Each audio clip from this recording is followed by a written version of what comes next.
I wanted to introduce you to Ashley Weigl. And Ashley and I came across each other because we have similar mindsets in a couple of areas in terms of a little bit of how we work, and also in terms of the fact that we're part of our purpose is to help people um, by making the background, the systems, the everything just easier to handle. So there are some very specific and concrete ways that if you're trying to run a business in difficult circumstances, as Deb referred to, as other speakers referred to as well, but Ashley is really going to dig in and help us see um, something about what it looks like to go ahead and make some adjustments in your business. And, we're all here at a summit with the word cancer in the title, but trust me, you don't actually have to wait for something really nasty to smack you in the butt. I'd encourage you to go ahead and do it, or share it with friends who just really like the idea of being able to go on vacation and not worry, or whatever else it is that is their reason for wanting to make that business easier to run. And let me go back to over here and reintroduce the summit for anybody who has joined in the meantime. So hi, I'm Julie-ann Pina. I am the founder and facilitator of this summit, and I am a stage 3 cancer survivor, which happened while I was leading my business. At the time, I found support groups, which were kind of off in one corner, and I had medical advice, which was kind of off in another corner. But there wasn't a lot for business owners dealing with hurdles and problems in their life. And there definitely wasn't anything talking about how do you navigate something like a really significant treatment process and run your business at the same time, and not have that feeling that we were talking about before. Oh, I can't, by definition. The word, the big C has come into the picture, and therefore, my whole path is now taken away from my ability to have an impact on it. So there I was when I was diagnosed, wondering how the heck did I do it? And I sort of muddled through and figured things out as I went along, and didn't want other people to have to do it alone or not know where to start. So I decided to create it. And here in this summit, we are covering business, lifestyle, and health, which are sort of 3 of the big parts of making it possible to pursue this in your own way. And I am proud to announce our guest expert, Ashley Weigl, who helps burnt out or having other challenges business owners to stop being the bottleneck of their business, to delegate like a boss. And if you don't think systems are sexy, it's okay, because Ashley has what she calls an abnormal love for systems. Personally, I relate. But she can take the pain out of your pain points.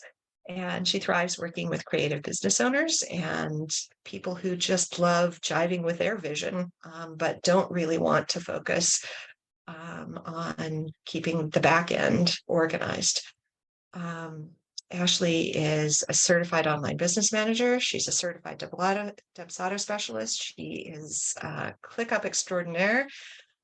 She is another VIP provider, which is the main way that I work as well. And Ashley's also just a really delightful person. So I'm happy to introduce you, and take it away, Ashley. Thank you so much for that lovely introduction. I am really excited actually to be here with you all. I think that the summit is so important, what you're presenting to people who are already going through something so big in their lives, facing cancer. but also providing them with the structure to be able to carry their businesses through. And so I was really thrilled when Julie-ann invited me to speak with y'all today about something that's part of my wheelhouse, part of my services, and that's actually SOPs. Now, if you haven't heard of SOPs, I'm going to break it all down here. I have a little presentation that I'm going to share here in just a second. But an SOP is a standard operating procedure, which is a fancy way of saying a set of instructions to do a thing. So we're actually going to go through and break it down, why that thing that seems so simple, why it's so important, and why so many people are getting it wrong. This SOPs are for everyone, and we're going to discuss that as well. So buckle up and hang on, because I've got a lot of information to present, and I can't wait to hear any questions that you might have afterwards. So without any further ado, I'm going to share my screen here and put it in presentation mode. Oops, almost had it. There we go. Can everybody see everything? Yeah, okay, I got a thumbs up. Very good. All right, so yep, that's me. We Make Systems Sexy is my business, and we're going to be talking about SOPs. And really the title of what we're discussing today is staying connected in any schedule or location. So we want to tie this subject into why am I talking to you about SOPs? The importance of being able to stay connected in any schedule or location. So we're going to tie this back around to the title of this talk, I guess, throughout this presentation. This is me. This is my husband. He was actually my first hire, my first person I wrote SOPs for in my business. And that's when I realized, wow, these things are so important, because he was not tech savvy. He still had a flip phone. If that gives you any indication of how far we've come. So Julie-ann already mentioned it a little bit. Basically, certified OBM, Dubsado specialist, Clickup expert. Basically, I deal a whole lot with systems and operations. And so the question is not just who I am and what I do, but this is why you should listen to me. The bottom line is that I live and breathe systems and processes. I live and breathe helping business owners make their businesses actually be more manageable, to where the business isn't running them, but they're running the business. So let's dive in. If you have not already read the book Systemology, and you know that systems are something that you need in your business, I highly recommend it, because I want to talk real briefly about this quote from the book. I'm going to minimize this little. Okay, so Systemology is the name of the book. And on one small little piece in one of the first chapters, it mentions something so profound that I just absolutely love it. It says you must learn to clone yourself and your best team members so that your business can grow without single person dependency. You must evolve from being an employee of a business that you own to a true business owner, the owner of a profitable enterprise that works without you. And that seems like so much, right? But it says the solution to the problem lies in the development of your business systems. That is the non-urgent but extremely important detail-oriented task of documenting, organizing, and optimizing how your business functions.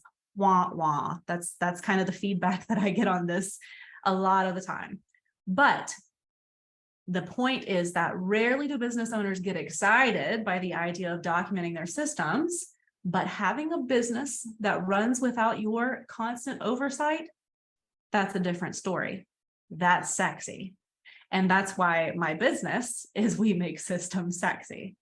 So we're going to talk about how this actually ties into how you can run your business from any schedule, any location, and why these business systems, documenting, organizing, figuring out what your processes are, why that's so important to giving you this level of freedom. First of all, I've already mentioned what an SOP is by definition. We're going to just compare a few little points of things that I have experienced with different business owners, from what they think an SOP is to what an SOP truly is. So let's run through the list real quick. An SOP is a simple set of instructions for how to complete a task. And the second point says that one complete task. An SOP manual, if you hear those words, that's a whole different thing. One SOP is the instructions for how to do one task. It is not a ginormous document with all the information you've ever compiled for your business and nobody can find anything in this document. And it's not every task you've ever documented either. So now that we know it's just one SOP is one simple set of instructions, we want to know how are we supposed to build out an SOP? What does this actually look like? So an SOP should actually have a very cohesive and consistent structure, as opposed to what I've seen in many businesses, where over here they just brain dumped some stuff and sent it to their assistant. And then over here in an email, they got a different thing that says, here, go do this, this, this, this, and that. And then they have a sticky note that they took a picture of and texted it. And all of your sets of instructions are in a million different places and they look like a million different things, right? That's not how it should look like. They should be cohesive and have a consistent structure. And I'm going to share my structure with you by the end of this presentation. They should be easy to find, easy to follow, easy to hand off to a new team member. Imagine the relief that a new team member is going to have when they're like, wow, this is like the golden egg. Like, you've just handed me everything that I need to do. You've made my work so easy. And then that takes a lot of stress off of you as the person handing off those tasks. SOPs should be kept up to date, and they should require very little to no follow-up questions. That's ideal as the business owner and as the team member who is taking on this task. That means that once you assign it, you can have confidence it's going to get done. So of course, we've seen everything that it is. That means that it's not difficult to find, it's not difficult to follow. We don't want it to be where it's something that was written 3 years ago and has never been looked at since, because that's just not up to date, which means it's not your current SOP. And it certainly doesn't require a whole lot of clarification because it has everything that's needed. All right. So then, why does every business owner need SOPs? And I say every business owner. I have worked with people in all kinds of industries, and they all need SOPs. If you were a 10-year-old with a lemonade stand that you ran every Saturday and Sunday at grandma's house, and you were sick, but you still wanted to make your little profits, how great would it be to have an SOP for your cousin Johnny to be able to come and set up the stand and make the lemonade with all the instructions for exactly how you do it? Every business needs SOPs, even Johnny, or what your name is, a lemonade stand, and your cousin Johnny that's going to help you. Okay, so 3 big reasons why your business needs SOPs. 1, you need to make yourself repeatable. You need to have the confidence to be able to actually hand off tasks. And then you need to be able to think about the big picture stuff for moving the business forward. So let's break these points down just a little bit. Something that I commonly hear from business owners, which I want to say is a big myth, is that I'm the only one that can really do it. I'm the only one that really knows. You are not the only one who can do the thing. Let's repeat that. You are not the only one who could do the thing, and it's very likely you are not the one that should be doing the thing. So let's kind of like let that sink in and melt through, because that's extremely important. It does not take too long to explain how to do it. So many people say, oh, but by the time that I document it or make a video, I could have just done it myself. But how many times have you said that? And then count up that amount of time and the future amount of times that you're also going to waste your time doing it without documenting it, right? You can train others to do it the way that you want it to be done. This is the reason why we're documenting. Choose how you want it to be done, and then they're going to follow your path, your steps for doing the thing. And my big recommendation is start now before it becomes such a huge undertaking that it's daunting and you don't know what to do or which one to start with or where to begin. And I'll talk about how you can actually put this into practice here in a few minutes.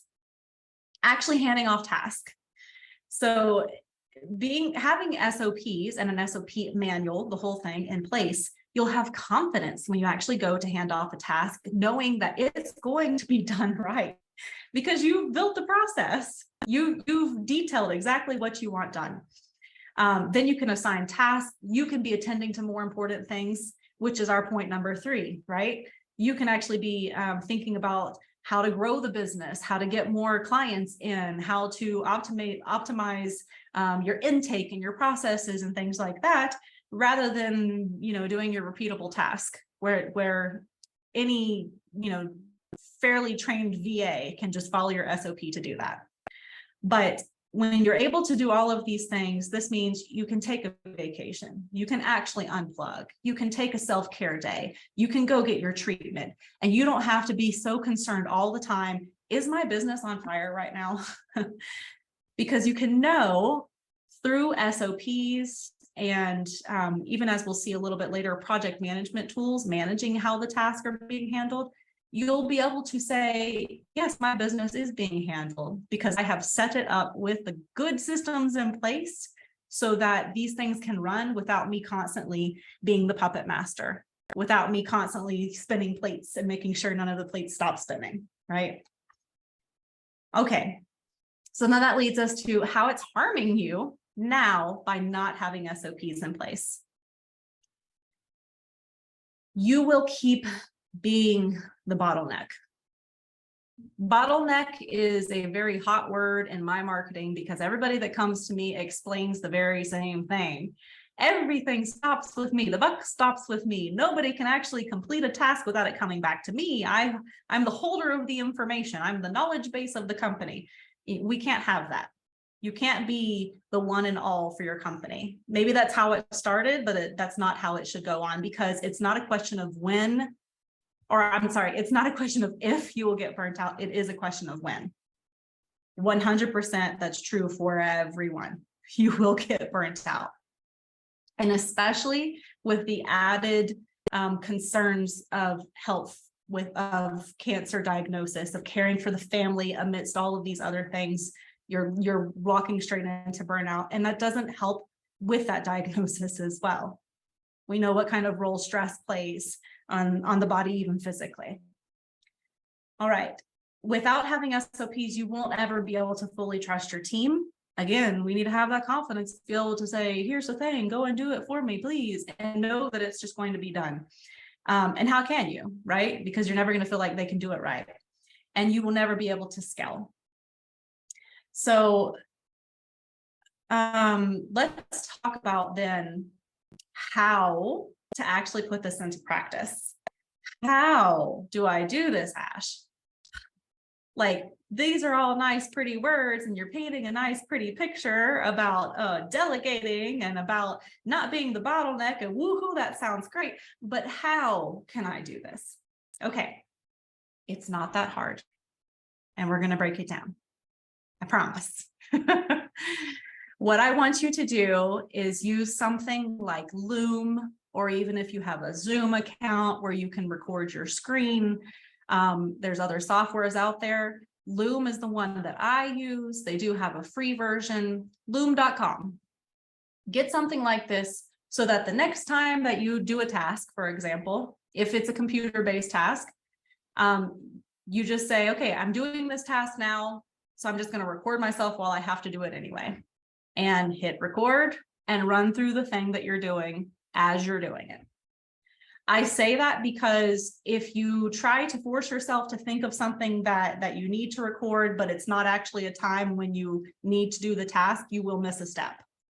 When you're just forcing yourself to try and like run through the steps to quickly record, that doesn't work. Do it while you're already doing it, hit the record button, and then just name it and save it in a folder for later. This is how you get started. You already have to do the task anyway. You got to keep your business running. Just start recording yourself. And even if it's not a computer related task, use your phone. Set your phone up, record yourself doing the thing, and save it in a folder for later. All right. That's my biggest thing, is that it doesn't have to be so stressful thinking, oh my goodness, but there's so many things we have in our business. How are we going to get all of this recorded? Do it while you're doing it. Okay. If you have team members already, make sure they know why you're doing this. Some team members will resist this project at first because they feel like you're trying to replace them, but that's not the case. We want to make it where they can grow in the business. We want to make it where they can take a vacation. We want to make it where they can take maternity leave. And we want to make it where there's not chaos every time that you step away from the business, because team members don't enjoy chaos either. That's super stressful for them as well. So help them to understand that this is actually beneficial for them and not just for you. Also start, and that this relates to the next point, ask your team members to start doing the same thing. If you do have members on your team already, ask them to pull up Loom or record themselves on Zoom, whatever other software, doing the same thing. If they have tasks that they're regularly doing, record, label, drop into a folder, and we'll deal with those things later. But at least this is how we're trying to get started. And lastly, do not try to optimize right now. Right now, we're just trying to record what we have going. Now is not the moment to get stressed over the details of optimization. Optimization comes later. And that's kind of like taking you down a rabbit hole. If you start thinking, actually for a while I've been wanting to change this process. Yes, but now's not the moment. Let's just document first. Optimization will come though. So I mentioned this earlier, consistency and having a concrete structure for our SOPs. Why is that so important in our documentation? When we have a consistent template and a consistent way that we document our SOPs, it ensures that all these important points are included, that everyone includes the same level of detail in every SOP, that we're not missing anything, that it always looks the same. They're always going to be easy to locate and easy to identify. Remember, we said that's what an SOP is. It's easy to find, it's easy to follow. It's easy to know exactly what I'm looking at. Oh, this is an SOP. I clearly know the structure of this document. And then when they follow that same structure every single time, they're easy to keep up to date.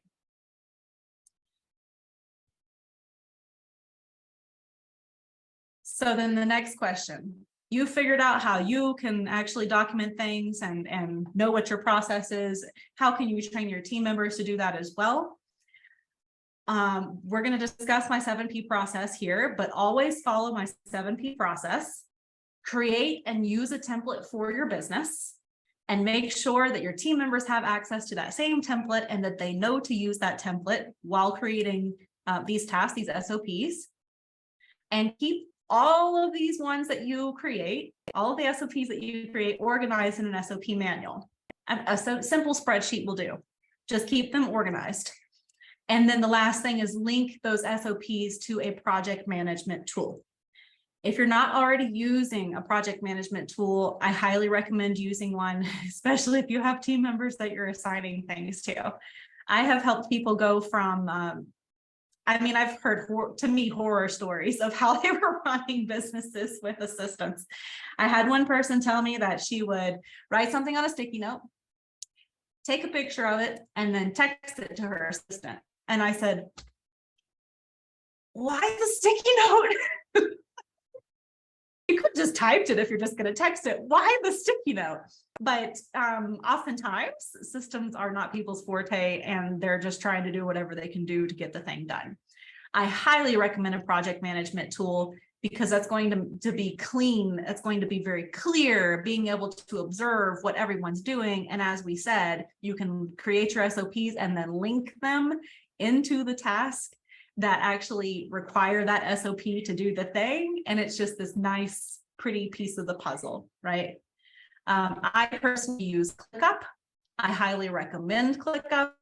You can join my newsletter if you want to see videos on how to use Clickup. I put tons and tons of free content out there for you about SOPs, about Clickup. But I highly recommend Clickup if you are running a business and you have team members. I even recommend it if you're a solopreneur because it's just our one source of truth in our business. So the next question is once you start developing these SOPs, where should you store them? What do I do with these? Does this need to be like a giant employee handbook that I print out? And no, it can be all online. Keep it digital, save the trees. Use whatever you have. We use Google Drive. Some people love Dropbox. Some people love OneDrive. Trainual is actually designed for tutorials and SOPs. Some people actually use ClickUp or other project management tools because they can create documents right within there. Use whatever you have and whatever you're comfortable with and whatever you're going to use and going to access. If getting trainual, for example, means that you will never look at these SOPs again in your life. Please don't use that. Use the thing that you're actually going to utilize in your business. And then the next question, how do I keep them up to date? Ashley said that if it's 3 years old, it's no longer an SOP. Well, that's true. Again, I feel like this has to do with your project management tool. And actually, once you create an SOP, give it a due date to review, right? Have it a review date. The way that we have it set up in our Clickup is that when that SOP goes through the production process and then it's ready to file, we file it into these nice little organized areas. These are my SOPs for, my admin stuff. These are my SOPs for Google Workspace, blah, blah, blah, whatever, tech stack that I use, or client onboarding SOPs, things like that. I organize them there in my project management tool, and I put a due date, and I have an automation set. So when that due date pops up, it moves it to needs to be updated and assigns it to a person. And then it becomes an actual live task for the person to actually go in, review the SOP, make sure it's currently up to date. This is the time to optimize. The first time they come up to date is the first time you can think about optimizing that SOP. All right. I want to make sure that that's super clear for everybody. That's when you can start optimizing. Now you've got it documented. Now you've got due dates on it. Now people are actually looking at them and using them. Then that falls into when you can optimize and keep everything up to date, but utilize the SOP manual along with your project management tool. So this is my 7P process. At the top of all of our SOPs, for example, I like to make a template that looks nice and is branded to my business. I always put my logo at the top and the name with the big title, SOP, and what it is. So you name the document, and then you're going to use always the same naming conventions. So for example, mine is going to say SOP. I don't remember what that straight little line is called. It has a name, but mine has SOP with a straight little line, and then it says how to whatever the thing it is. That's my constant naming convention, and that keeps everything in alphabetical order and keeps everything organized when I actually have it there in the folder in Google Drive. But the 7 Ps right over here: prerequisite, purpose, policy, property, parties, process, procedure. All right, so prerequisite is going to be the basic information that you need to somehow get this job done. Whatever logins that you need, what websites you might need to log into, if there's other SOPs connected to this SOP that you want to say, do this first, or, this is detailed in point 2 that you're going to need to be able to know how to do this step. All of that goes in the prerequisites for actually getting started on this task. Purpose. Team members want to know why they're doing something. If this is just on silly, busy work, they probably don't want to do it. They want to know how this actually contributes to the business, to their growth, to kind of just the long-term plan in the business. So it's nice to have what the purpose of this task is. Policy is when it should be done. Property is who to go to when you have questions. Who's responsible for answering any bigger level questions if this is handed off to a new team member. Parties is who's actually going to do this task. So if this is, the admin VA, Janet, and she's responsible for doing this task, Janet or admin VA will go here. Process is like the big picture steps. And then in the procedure, we break down those big picture steps into all the little details. This is where we get into the nitty-gritty. You can even see here that it's like you can include screenshots, you can include, tiny little details and side notes and things like that. Just be super clear and keep in mind that sometimes you don't know what you know. So we have to be careful about assuming they know what we know. Include the additional details. It will never hurt to have extra details in your SOP. Be super clear. And it's even good to, as a test run, before you say, yes, this SOP is ready to go, give it to somebody on the team that has never done the task, and then see what questions that they come up with, right? This isn't optimizing, this is seeing what you missed in the basic, a basic creation of the SOP. All right, so that is it. The only other thing that we put at the end is this little blurb here to the left, created by, department, date, revised and revised by. So we have our initial information here at the top, and then every time it's revised, we actually update the date and the person who revised it. And then all of this information, the SOP, we grab the share link, the title of the SOP, who actually created it, revised it, the date, and we store that in like a spreadsheet like thing. That's our SOP manual. So it's really easy to just go in there and say, oh, this is the one that I need. Click, and then I'm in there and I find all the information. And that is my presentation on SOP manuals and how you can manage your business from anywhere, any location, having the confidence that you can hand these things off to your team members.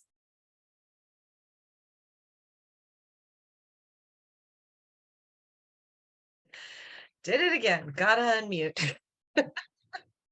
That's fantastic, Ashley.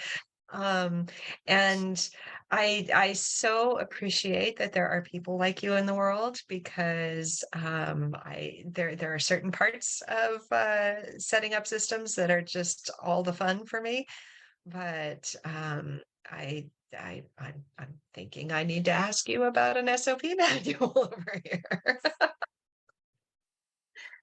I'd be happy to help. I actually love SOPs, and I do SOP audits for people. Oh, all the things. Yeah. Well, I really appreciate the way you made it easy to get started, because, it's depending, we all have different personality types and mindsets and pressures on us and so forth. And we don't necessarily have to try to become the person who is 100% like I'm admiring Ashley, but I don't have to become Ashley. I can just, take on a little bit each day, and kind of work that into my own rhythm of running my business in a way that is, it's moving me forward without, meaning without crowding out the other parts of what I love about what I'm doing. So fantastic. So we do have a question from you, for you, from the audience. How would you organize an SOP that had a ton of information? So a really long SOP. So right now, this person is using bookmarks to break down and make specific pieces and steps. What would you suggest? Because you mentioned how you don't have to get everything exactly the first time. I am guessing that this is a process that people also need to do once they're taking from that first recording and then turning it into a more advanced step in the process. So could you talk to us about that a little? Absolutely. So I do oftentimes create something I call as a master SOP for a really big process. Say that your client onboarding process was super involved and had 12 major steps in the procedure that you're trying to break down, and it has all these different places that you're having to go. Say it was something like that, super involved. That's great to have a master SOP, and that is important because somebody can see a holistic view of everything that goes into doing that onboarding process. However, I think it's important to have that then broken down into smaller SOPs. So it might be where, the step is how to create a new client folder in Google Drive, where to go, what to duplicate, what to include, how to send it to them, all that stuff. Maybe that's one of the steps in your client onboarding process. Well, that should be its own SOP. That shouldn't be buried in the master SOP only. Again, you can have the master SOP But then when you've got it all worked out, if maybe that's the thing you work on first, then you can say, okay, now we have 8 more SOPs we need to create from this master SOP, because we've got to break this down into smaller chunks. And the reason why that's important is because it can be that a team member comes in and, this one is actually responsible for the client care portion, and this one's responsible for setting up the tech portion. And you don't want them to have to dig through the giant master one when really this is the only portion that they need, for example. Yeah, that makes a lot of sense. Even if someone is solopreneuring it, it's so helpful to be able to batch tasks. So being able to do the tech pieces kind of in one sitting, maybe at the doctor's office where they have that great Wi-Fi, but not to get lost at the same time in other things that you're not going to do that day. Or it might not be you doing it, but it also might be something that you do but in the afternoon, or Yeah. whatever works for your flow. So Yeah, and when you have only a master SOP, like it's kind of like you're saying, it can be quite daunting when it's enormous. But when you can break it down into digestible chunks, it's not quite so bad. You're like, okay, well, step one. This is step one. This is my first task. This is the SOP to do it.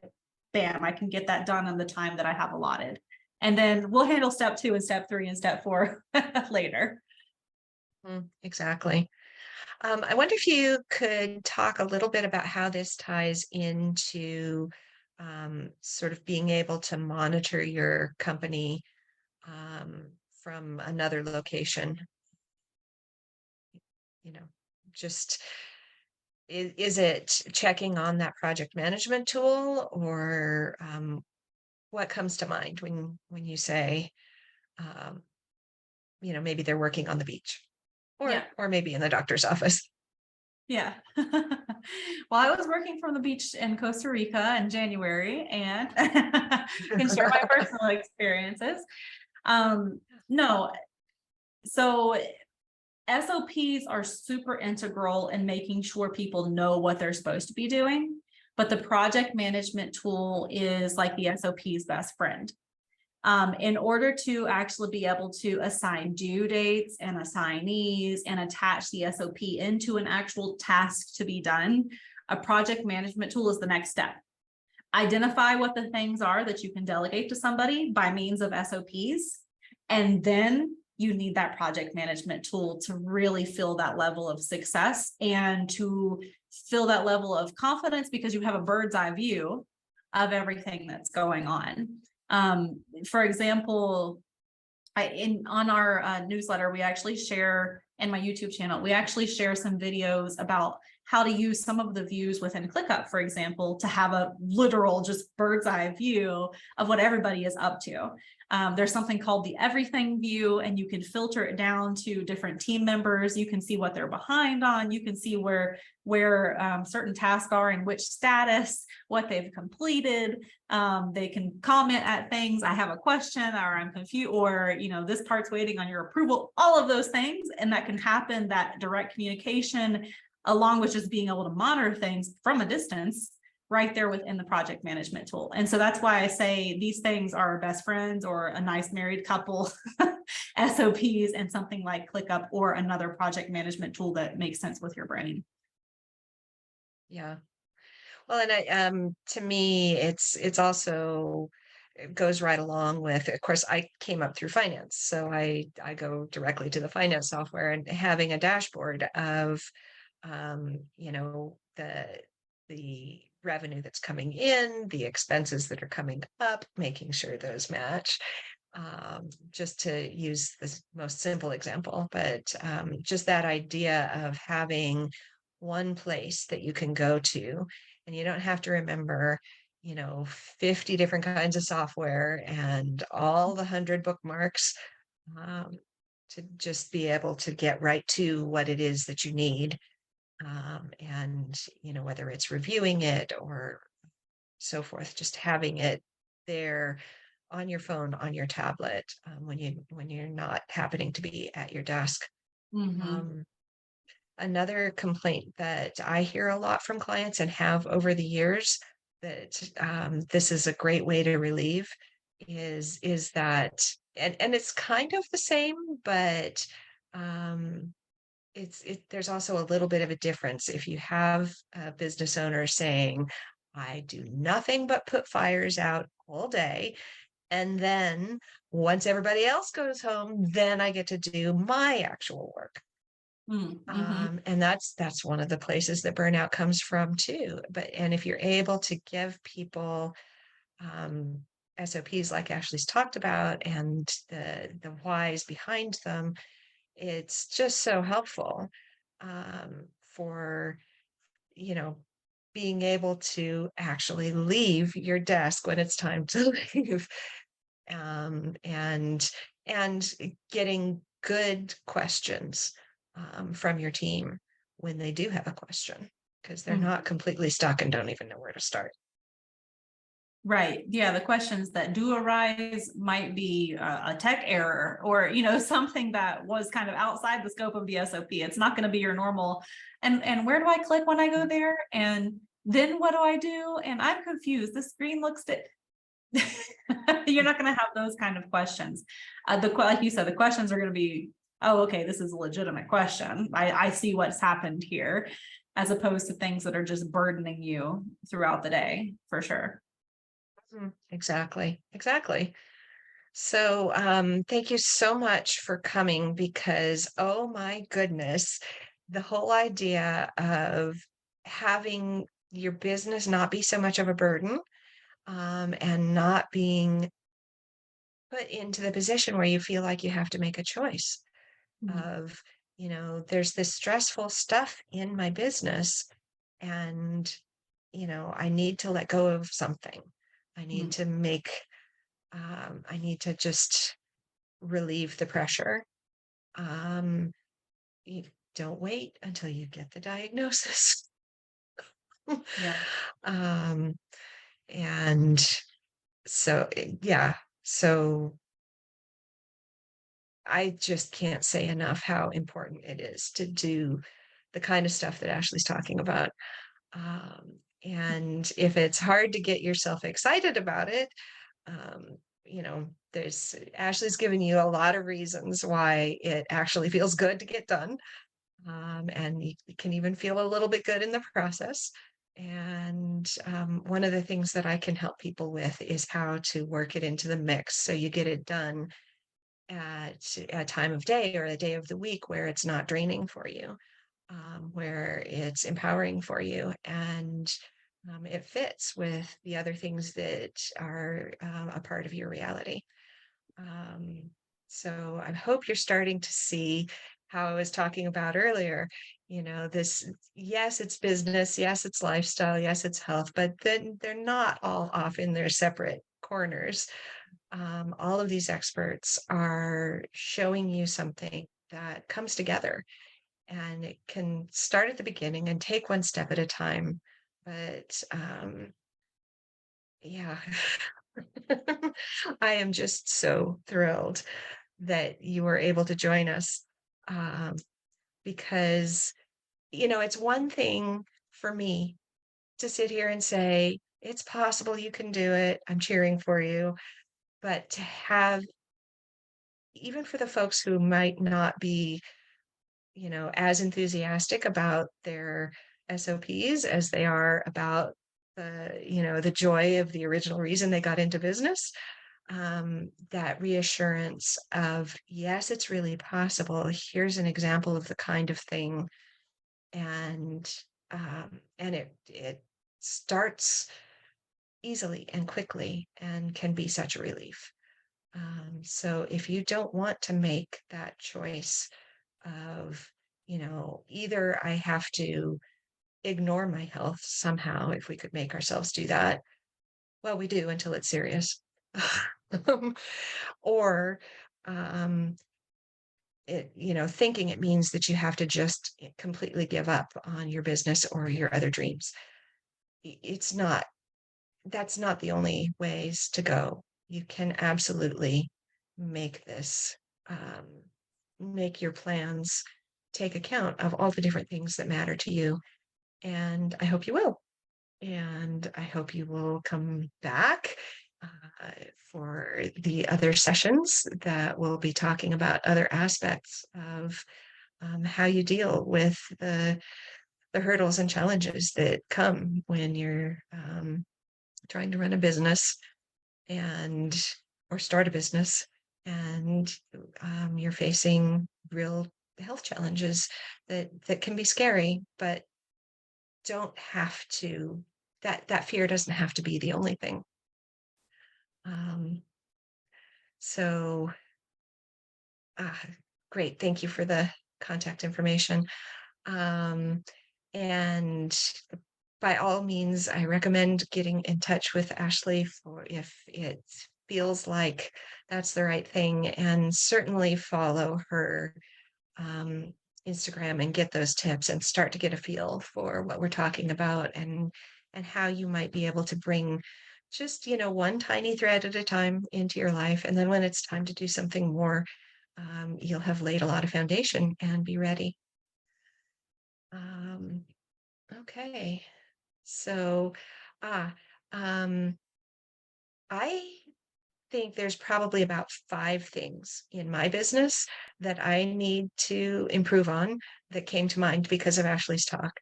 And I'm imagining that most of you can come up with at least 1 or 2.